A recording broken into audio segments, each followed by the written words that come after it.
Welcome to Paris Mountain State Park in Greenville, South Carolina. I'm Ranger Kathy Taylor. When second graders come to Paris Mountain, they are our scientists for the day, investigating the many life cycles that go on here. How do they investigate life cycles? Well, they observe nature. They step into Mountain Creek that's behind me here and find some animals that are growing up there. They do some measuring. For instance, they measure the temperature of the air and of the water while they're there. They record that, and they measure how long some animals are that are from the creek, that were found in the creek. So all of this helps us understand the life cycles better. If possible, use the Frog Life Cycle Model pre-visit worksheet. On it, we'll be working together to draw and measure the length of some little frog models at various stages of their life cycle. So if we say we're measuring the length of an animal, what does that mean? Well, we're talking about how long something is, right? So we might be measuring the length of an animal from one end to the other end. Well, what will we use to measure how long something is? It depends on how big it is, right? So for some items, you might use a yardstick, 36 inches. So you might use that for some items, maybe for a stick that for some reason you were measuring, or a plant that you were measuring to see how much it's grown. You might use a yardstick. Has someone ever used a yardstick, or maybe more than one yardstick, to measure how long you've become over time? Well, some items are bigger, right? So you might use a tape measure. This is a 5-foot long tape measure. That would be useful for some items that you're measuring the length of. Or how about a tree like the one that came down in a storm recently at the park? That might need something longer, right? Makes me think of measuring a great blue whale or something. So trees are pretty big. I have a 100-foot tape measure here. Do you think that tree is 100 feet? Could we get it all measured in one tape measure? Well, when our student scientists are at the park, they're measuring very little animals. So we're going to be measuring the frog life cycle models for practice, and we will use what? A ruler. So if we're going to use a ruler, we're going to use a small one because these animals are very small. And so this is just a 6-inch ruler. At least on one side it's 6 inches. On the other side, it's 15 centimeters. So 6 inches equals 15 centimeters.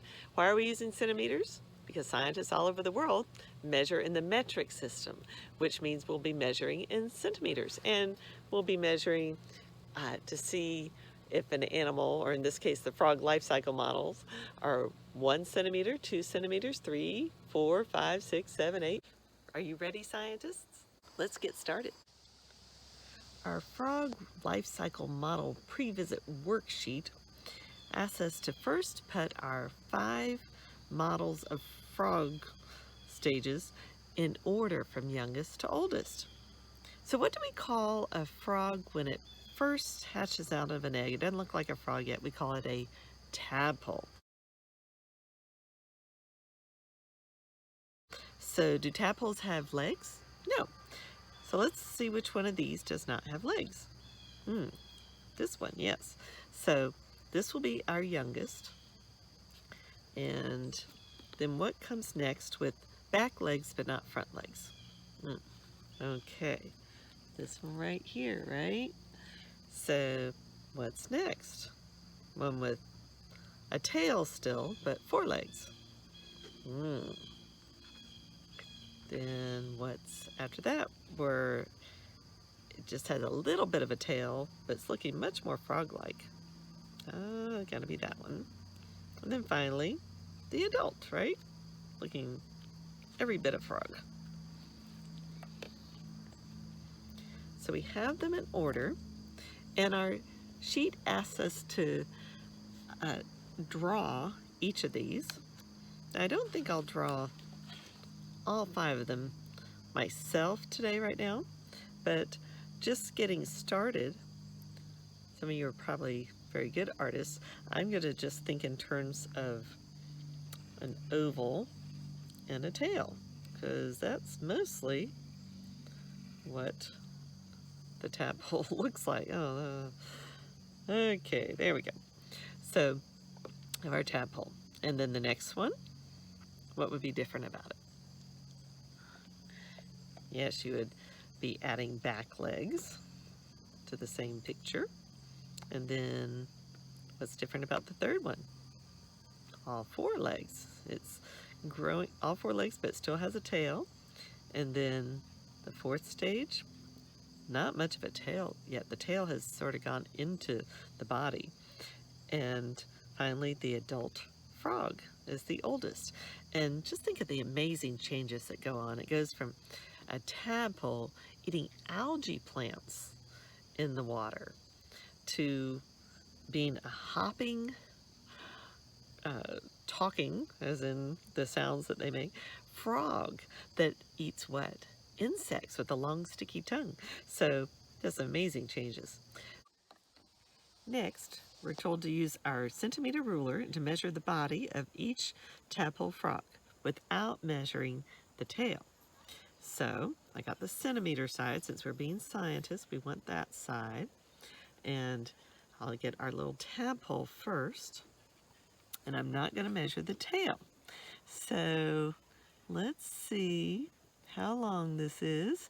Is it closer in length to the 1, the 2, the 3, the 4, 5, 6, 7, 8? Okay, what do you think? Well, for this one, I'll go ahead and say, I'd say it's closer to the 2 centimeters. And so let's now do the one with just back legs. So leaving off the tail, is it a little bigger than the other one? We're going to use whole numbers, remember? So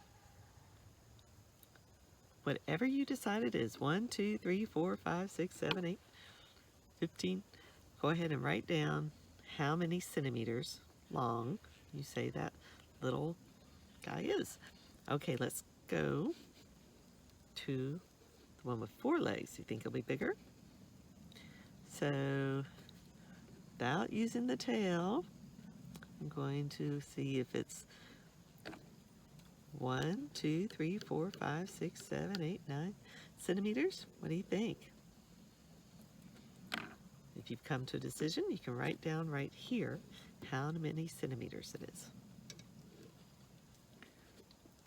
And how about the one that has a little bit of a tail?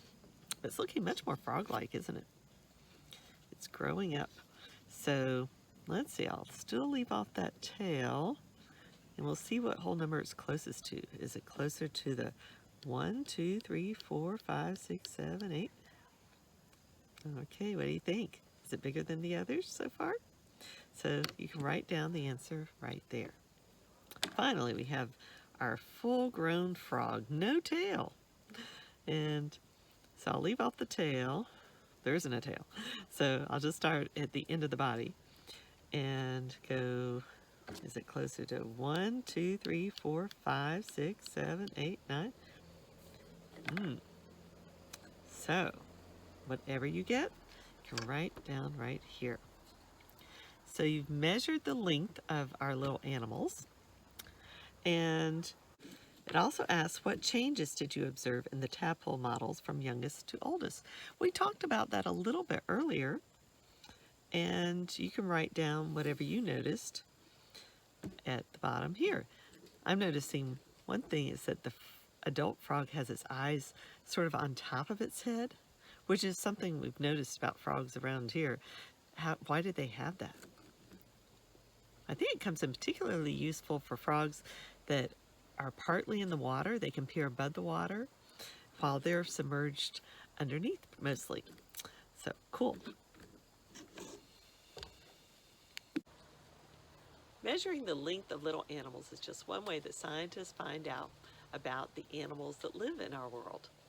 They find out the habitat needs of animals, what they eat, what they do in the winter, where they sleep. They find out what it takes to survive for each kind of animal. And students who come to Paris Mountain State Park help us understand the animals at the park better. And the more we understand about a place, the better we can protect the animals that live there, and the more we can be amazed at the world that we all live in.